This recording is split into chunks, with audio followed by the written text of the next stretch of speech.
In the early 1950s, the world was a giant chessboard, a stage for a silent, intense rivalry between superpowers. As the Cold War deepened, governments became obsessed with a single, profound question: how does the human mind process information under pressure? What makes us tick? And more importantly, what can make us break? This intense curiosity, born from a climate of fear and suspicion, led to one of the most controversial and secretive chapters in modern history.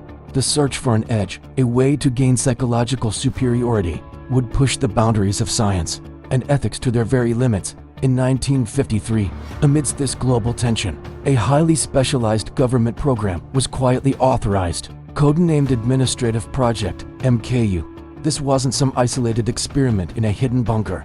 It was a sprawling, decentralized network of research. The project enlisted over 80 prestigious institutions across North America, including well-known universities, hospitals, and even prisons. Top-tier researchers, doctors, and psychologists were brought into the fold, all tasked with a singular, ambitious goal: to find reliable methods for influencing human behavior and memory. They were essentially hunting for the keys to the human mind, hoping to unlock its secrets for strategic advantage.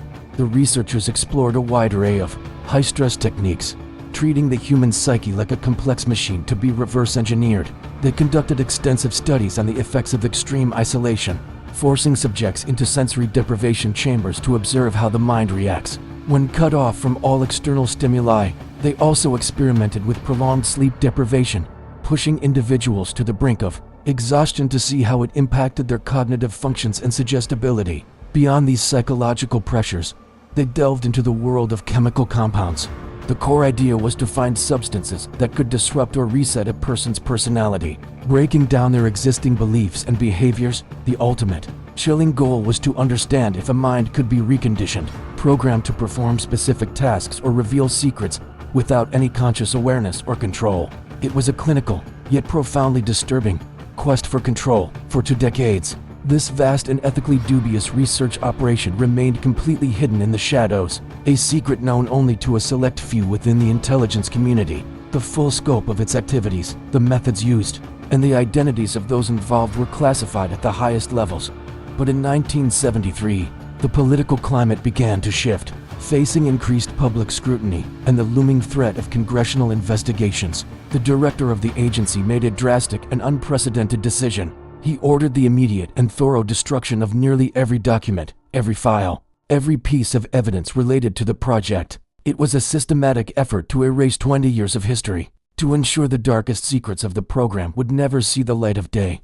But secrets have a way of surviving. A few years after the Great Purge of documents, a small, overlooked set of financial records was discovered purely by accident during an unrelated audit. These records, detailing payments and funding allocations, were the loose thread that would unravel the entire conspiracy. They provided just enough information to launch a full-scale public hearing. As investigators and senators dug deeper, the truth began to surface, piece by shocking piece.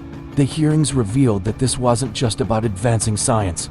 It was a story of profound ethical failures. The core issue became the complete lack of informed consent.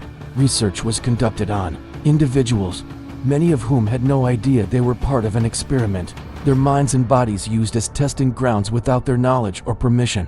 Today, the story of this secret project serves as a powerful and vital reminder for the entire scientific community. It is a textbook case of what can happen when the pursuit of knowledge becomes untethered from ethical responsibility. The public outcry and the revelations from the hearings directly led to the establishment of the strict rules and regulations we have today. Principles like informed consent, the protection of research subjects, and the oversight of institutional review boards are all part of this legacy. They exist to ensure that science is never again conducted in the shadows. Without accountability, the mystery of what was truly lost in those shredded files remains, a gap in our history. But the lesson is crystal clear: science, in its quest for discovery, must always be guided by a firm and unwavering moral compass. The well-being and rights of the individual must always come first. What do you think is the most important rule for scientists today? And should some secrets stay hidden for national security? Or should everything be transparent? I'd love to hear your thoughts in the comments below. If you enjoy these deep dives into the hidden corners of history, please subscribe for more stories just like this one. Thanks so much for watching.